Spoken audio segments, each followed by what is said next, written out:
বাহির থেকে তো সুন্দরই দেখা গেছে, ঠিক না? ফ্ল্যাট তো সুন্দরই ছিল, ঠিক না?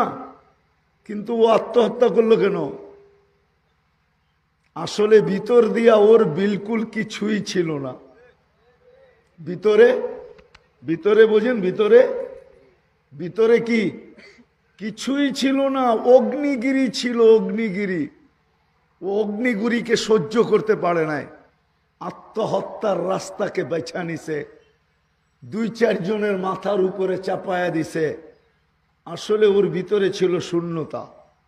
তো যেটা বুঝাইতেছিলাম, এই যে দুই জিনিস আমি আল্লাহর কাছে দীর্ঘদিন চাইতেছিলাম, হেদায়েতের অনুভূতি আমার ভিতরে কতটুকু হলো, বিজাতির তরিকার থেকে, জীবন বিধান থেকে, আদর্শ থেকে আমি আমাকে কতটুকু বাঁচাইলাম।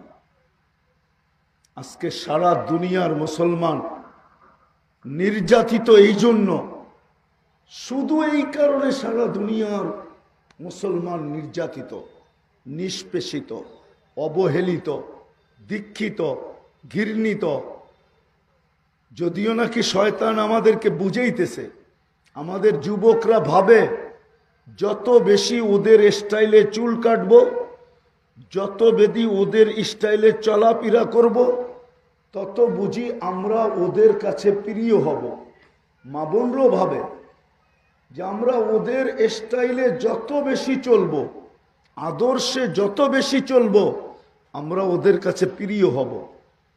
রব্বে কাবার কসম, ওরা আমাদের চাল চলন দেখে না, আমাদের রূপরেখা দেখে না। আমাদের ডেলি সকালবেলা উঠা হাতে পায়ে হাত রাখি, রাগ হবেন না, সকালবেলা উঠা ক্লিন শেভ করা ওরা দেখে না, ওদের মতো পোশাক আশাক দেখে না, ওদের মতো উঠা বসা দেখে না, ওদের জীবন স্টাইল ওরা দেখে না, যে আপনি ওদের জীবন স্টাইল গ্রহণ করছেন, এটা ওরা দেখে না।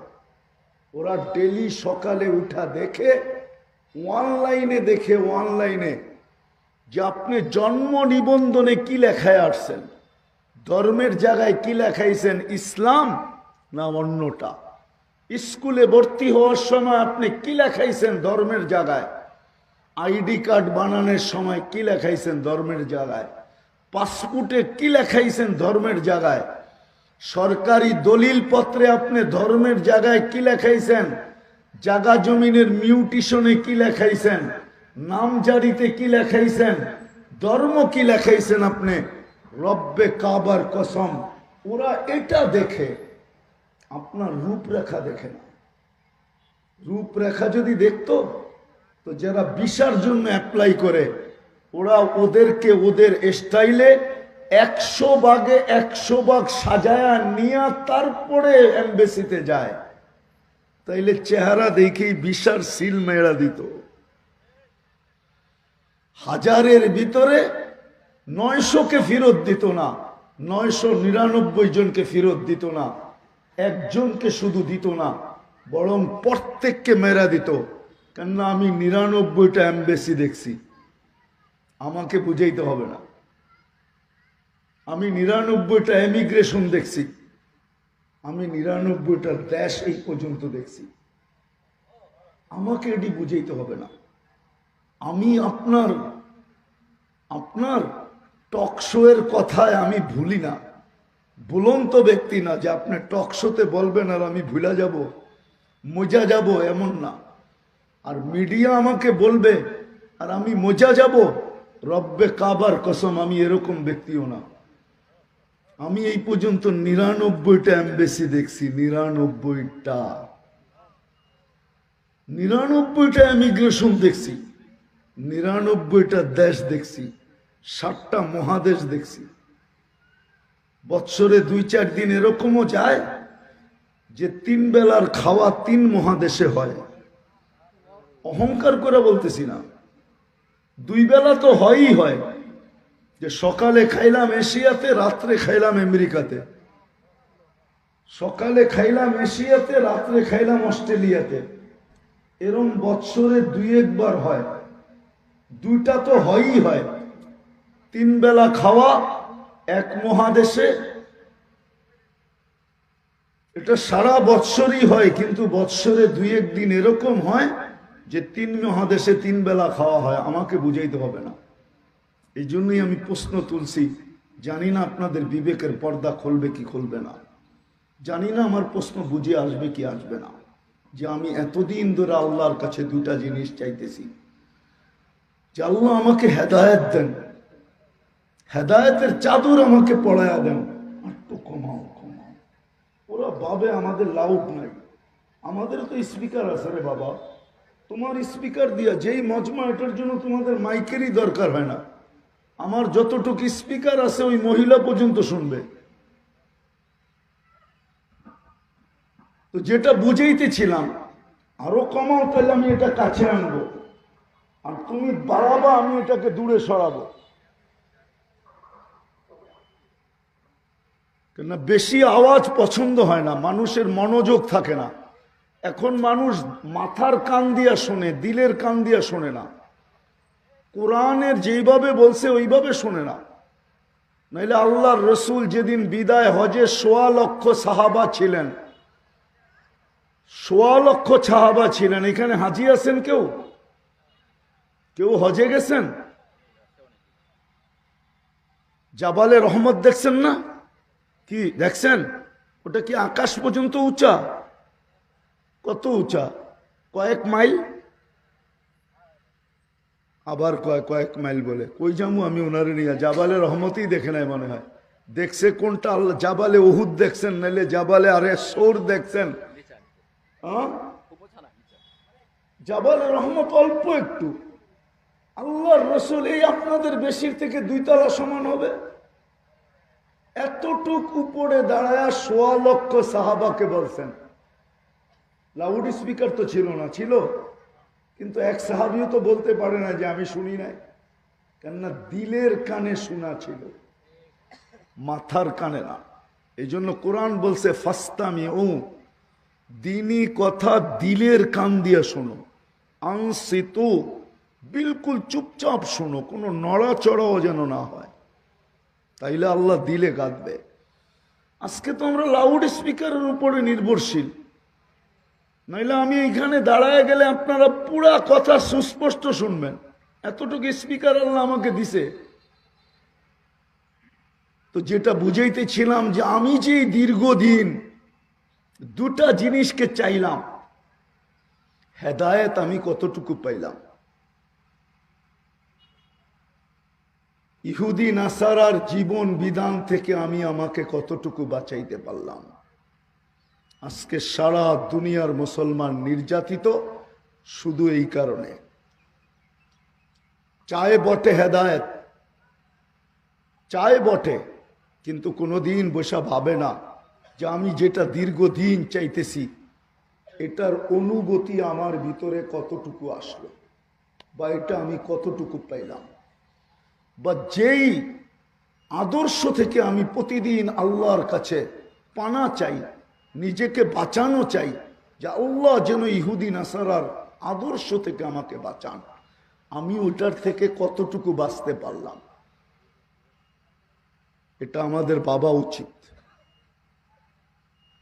তাইলে আপনি বলবেন যে আমি তাইলে কোন আদর্শে চলবো? আমাকে তো একটা না একটা আদর্শে চলতে হবে। আমি কোন আদর্শে চলবো? সত্য কথা, শেষ জায়গায় চলে আসছি আমি, বিলকুল শেষ জায়গায়। আমি কোন আদর্শে চলবো? ওই আদর্শ আল্লাহ দিয়া পাঠাইছিলেন। কোরআন চিৎকার দিছিল, লাকাদ কানা লাকুম ফি রাসূলিল্লাহি উসওয়াতুন হাসানা। মুসলমান, ও মুসলমান, যাকে আমি সদ ইচ্ছা ইসলামের মুসলমানের ঘরে অস্তিত্ব দিছি, যাকে আমি সদ ইচ্ছায় আমার বিশেষ রহমতের মাধ্যমে উম্মতে মুহাম্মদীর অন্তর্ভুক্ত করছি, আপনি মুসলমানের ঘরে নিজ ইচ্ছায় আসেন নাই, আল্লাহর ছোটখাটো ইচ্ছায় আসেন নাই, আপনি মুসলমানের ঘরে রব্বে কাবার কসম আল্লাহর বিশেষ রহমতের মাধ্যমে আসছেন। এটা বিশেষ রহমতের মাধ্যমে। কেন? এটাও বলতেছি। আজকে তো বুঝে আসে না, আজকে না মা বোনদের বুঝে আসে, না যুবকদের বুঝে আসে, না শিক্ষিতদের বুঝে আসে, না অশিক্ষিতদের বুঝে আসে, না গ্রাম্যদের বুঝে আসে, না শহরবাসীর বুঝে আসে। আজকে আমার পুরা জাতির বুঝে আসে না, আজকে পুরা মুসলিম উম্মার বুঝে আসতেছে না। একদিন বুঝে আসবে। যারা শুধু কাগজে মুসলমান ছিল, কাগজে কাগজে মুসলমান বোঝেন? কাগজে মুসলমান বোঝেন? একটু আগে না বুঝাইলাম কাগজে মুসলমান। ফরমে যেখানে ধর্মের জায়গায় ইসলাম লিখতে হইতো ওইখানে ধর্মে ইসলাম লেখা আসছে, কিন্তু জীবনে তার কোনো ইসলামের ছোঁয়া ছিল না। যেদিন আল্লাহ হুকুম দিবে দুজক থেকে ওকেও বাহির করো, যে শুধু কাগজে মুসলমান ছিল, কাগজে, ওই দিন সারা দুনিয়া চিৎকার দিবে লাউ কুন্না মুসলিমিন। আফসোস, আমি যদি কাগজে মুসলমান হইতাম তাইলে হয়তো আমি কাগজে মুসলমান হওয়ার কারণে আমি চিরদিনের জন্য দুজক থেকে বাহির হইতে পারতাম, আর চির শান্তির জায়গা। কেননা জান্নাত তো আল্লাহ দুজগীদেরকেও দেখাবে, দিবে না, কিন্তু দেখাবে, দিবে না। অনেক সময় হয় না, বাচ্চাকে কাঁদানোর জন্য চকলেট দেখায়, আগে বাড়ায় আবার পিছিয়ে নেয়।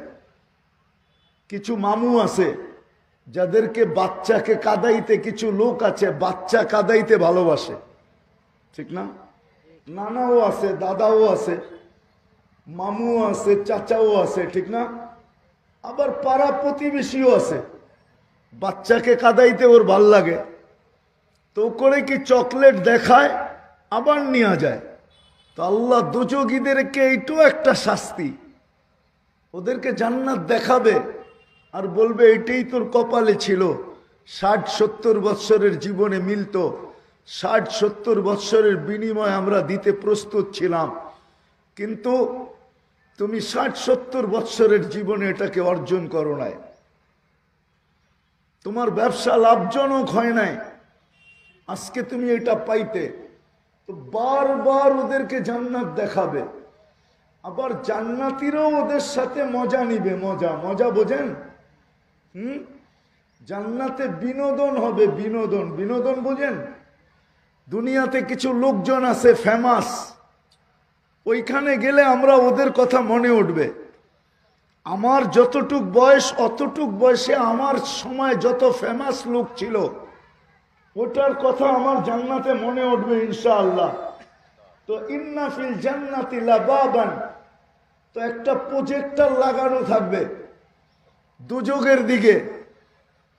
আমি প্রজেক্টরই বলি, প্রজেক্টর বললে সহজে বুঝে আসবে, দরজা বললে বুঝে আসবে না। আবার ভাববেন দরজা খুললাম, যদি দুজকের দুয়া আর গরম আমার জান্নাতে ঢুকতে শুরু করে, ঠিক না? এটাও তো ভাবতে পারে। তো প্রজেক্টরই বললাম, একটা সিস্টেম থাকবে, ওইখানে দাঁড়ায় ভাববে যে অমুকে কোথায়, ওর সাথে সাথে সামনে চলে আসবে। তো কথোপকথন হবে, বিনোদন হবে। যে দুনিয়াতে তো এত ফেমাস ছিলেন, আপনার আঙ্গুলে জমিন একদিক থেকে ওদিকে যেত, ওদিক থেকে ওদিকে যেত, রাস্তাঘাটে চলতেন এত ভাব নিয়া, দেশের ভিতরে এত ভাবমূর্তি ছিল আপনার। আপনার ইঙ্গিতে ইঙ্গিত ছিল। তো এইখানে আসলেন কি করে? মা সালাকা কুমফি সাকার, এত বড় ব্যক্তিত্বের মালিক হইয়া। আর আমাদের তো কোনো ব্যক্তিত্বই ছিল না, কেউ চিনতই না, আমাদেরকে জানতই না, দুনিয়ায় কোনো পরিচয় পরিচিতি ছিল না। আপনি এখানে গেলেন কি করে? তো চোখের পানি জড়াবে আর বলবে মা সালাকা কুমফি সাকার, কালু লাম নাকু মিনাল মুসাল্লিন ওয়া লাম নাকু নুতঈমুল মিসকিন। তো কারণ বলবে, কোরআনও এই দুইটা কারণই বলছে, কারণ বলবে। তো শুধু কথোপকথন হবে না, এদিক দিয়ে সে খাইতে থাকবে, ফুর্তি করতে থাকবে, আর কথোপকথন চলবে।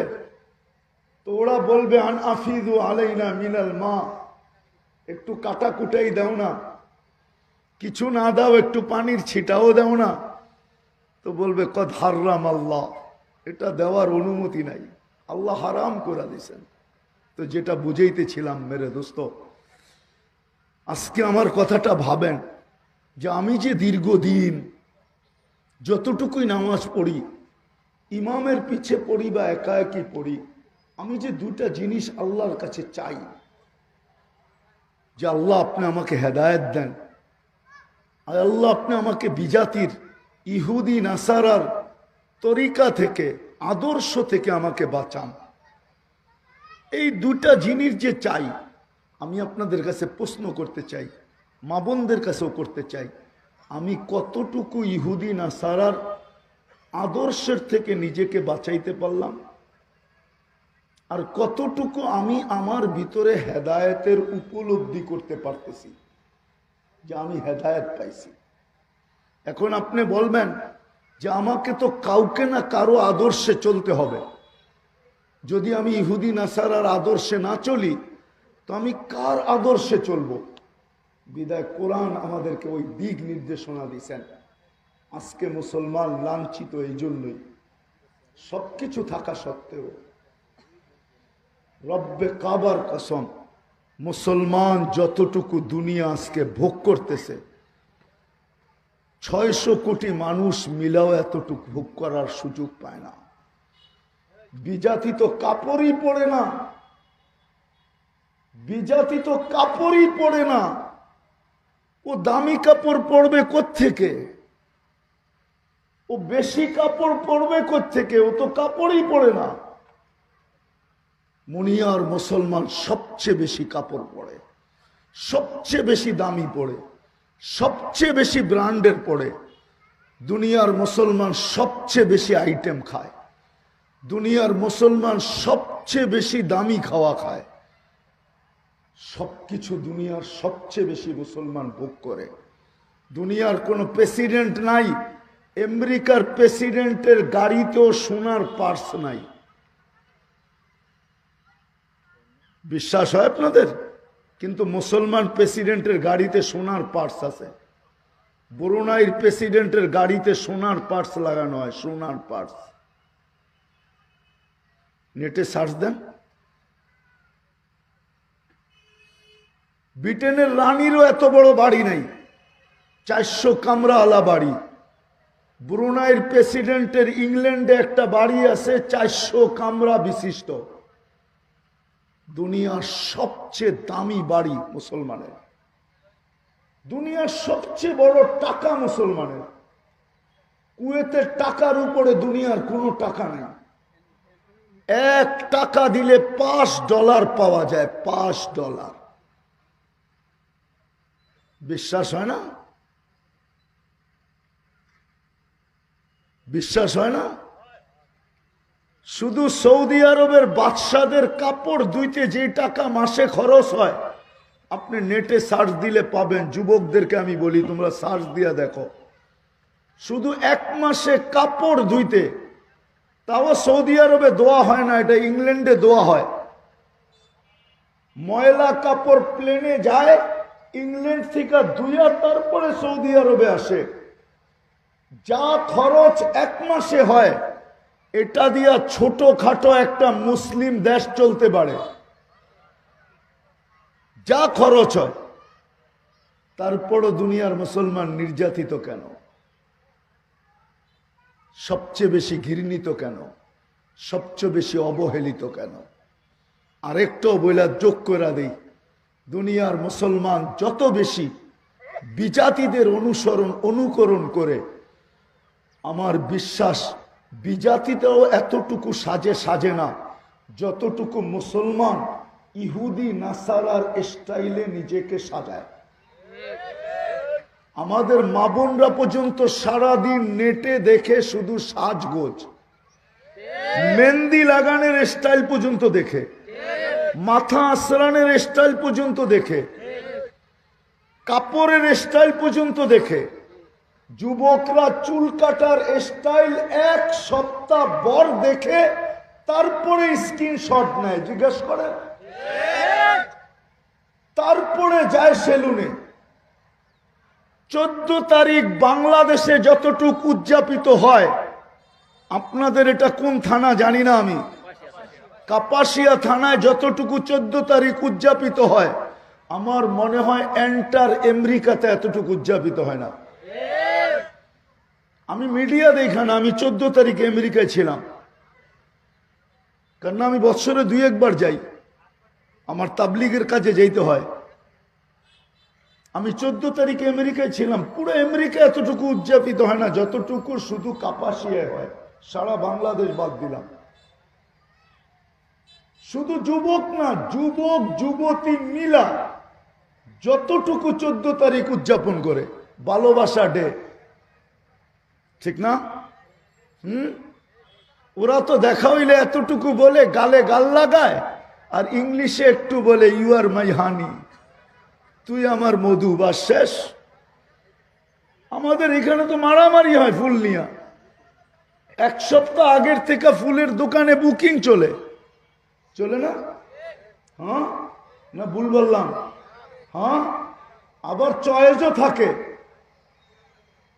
আবার মেসেজের মাধ্যমে চয়েস থাকে। গত বছর ফুল দিছো তুমি, শুধু কালার ছিল, গ্রান ছিল না। এই বছর কালারও হইতে হবে, গ্রান আলাও হইতে হবে। যুবকরা হাসে, আমি সত্য কথা বলতেছি। এরকম উদযাপন যতই করি না কেন, রব্বে কাবার কসম, মুসলমান কোনদিন নির্যাতন নিষ্পেষিত থেকে বাহির হতে পারবে না যতদিন পর্যন্ত মুসলমান রাসূলুল্লাহ সাল্লাল্লাহু আলাইহি ওয়াসাল্লামের আদর্শ মতে না চলবে। চলে যেতে হবে, এখানে থাকা যাবে না। দুনিয়ার কোনো আইডি কার্ড কবরে চলে না, দুনিয়ার কোনো অবস্থান কবরে চলে না। যদি চলতো তাহলে আবু তালেবেরই চলতো, আর কারো চলুক আর না চলুক। আপনি জানেন না আবু তালেবকে, তাকে কবরে কে নামাইছে এটাও জানেন না আপনি। আবু তালেবকে মুহাম্মদুর রাসূলুল্লাহর এই 2 হাত দিয়া কবরে নামাইছেন। এই 2 হাত, এই 2 হাত যেখানে লাগছে, আরে হাত তো হাত, পিঠের ছোঁয়া খেজুর গাছে লাগছে। মেম্বরে পা দিতে দেরি, খেজুর গাছ চিৎকার দিতে দেরি করে নাই, কান্নায় ভাঙ্গা পড়তে দেরি করে নাই, বাচ্চার মতো ফুফাইতে দেরি করে নাই। আল্লাহর রসুল নাইমা এসা সান্ত্বনা দিছেন, কাঁদিস না, আমি তোকে জান্নাতে নিয়ে যাব, তুই আমার জান্নাতে থাকবি, তুই খেজুর দিবি, আমি মজা করে খাবো, তুই কাঁদিস না, আমার বয়স হয়ে গেছে, আমি দাঁড়ায়া খুতবা দিতে কষ্ট হয়, আমি একটু আরামে খুতবা দেওয়ার জন্য মেম্বর বানায় নিছি, মেম্বর আরামে খুতবা দেওয়ার জন্য আমি একটু মেম্বরে বসতেছি, তুই কাঁদিস না। তারপরে কান্না থামছে। যার পিঠের ছোঁয়া পাইলে মেম্বর খেজুর গাছের ভাগ্য খোলে। আবু তালেব 2 হাতের ছোঁয়া পাইছেন। 6 বছর 6 মাস বয়সের থেকে চাচার কাছে আসছেন, চাচা লালন পালন শুরু করছেন। 50 বছর 6 মাস 10 দিন পর্যন্ত লালন পালন করছেন। 44 বছর 10 দিন লালন পালন করছেন। 6 মাস বয়সে মা মারা গেছে, 6 বছর বয়সে মা মারা গেছে, 6 বছর 6 মাস বয়সে দাদা মারা গেছে। ওই দিন থেকে চাচার বুকে ঘুমাইতেন, বুকে। বিশ্বাস হয় না? মা তো ছিল না, বাবা তো ছিল না, ভাই তো ছিল না, বোন তো ছিল না, চাচার কাছে ছিল। তর্ক বিতর্ক হইতে পারে ওলামাদের ভিতরে যে আল্লাহ রসুলের ছায়া ছিল কি ছিল না, আমি ওই তর্ক বিতর্কে যাইতে চাই না। কিন্তু আল্লাহর রসুল আবু তালেব যতদিন জীবিত ছিল, তো আল্লাহর রসুলের একটা ছায়া ছিল, যেটা আবু তালেব 24 ঘন্টা ছায়ার মতো বাতিদের সাথে চলতেন। এটা মনে হয় কোনো ওলামা স্বীকার করতে পারবে না, এটা নিয়ে তর্ক বিতর্ক করতে পারবে না। 24 ঘন্টা ছায়ার মতো থাকতেন। নাইলে আবু তালেব 4 বছর জীবন অবরুদ্ধ কাটাবে, 5 বছর জীবন। আবু তালেবকে অবরুদ্ধ করার মতো ব্যক্তি আরব ভূখণ্ডে জন্ম নিছিল না। তার সময় আবু তালেবকে অবরুদ্ধ করবে?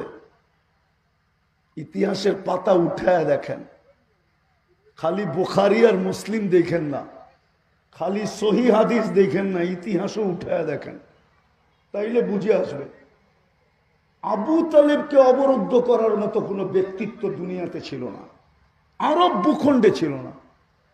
ওনার হাতে নামাইছেন, যার হাতের ছোঁয়া তো দূরের কথা, আঙ্গুলের ইশারা পাইলে ভাগ্য খোলে। গুই সাহেবের ভাগ্য খুলে গেছে, আল্লাহ রসুল ইশারা করছিলেন আইয়ুহাদ্দাব্বইলা, একদিকে মুখে একদিকে হাতে জীবিত হয়ে চিৎকার দিয়া বলছে লাব্বাইক ওয়া সাদাইক ইয়া যাইনা ওয়াফা ইয়াউমিল কিয়ামা, ও দুজাহানের বাদশা, আমার ভাগ্য খুলে গেছে।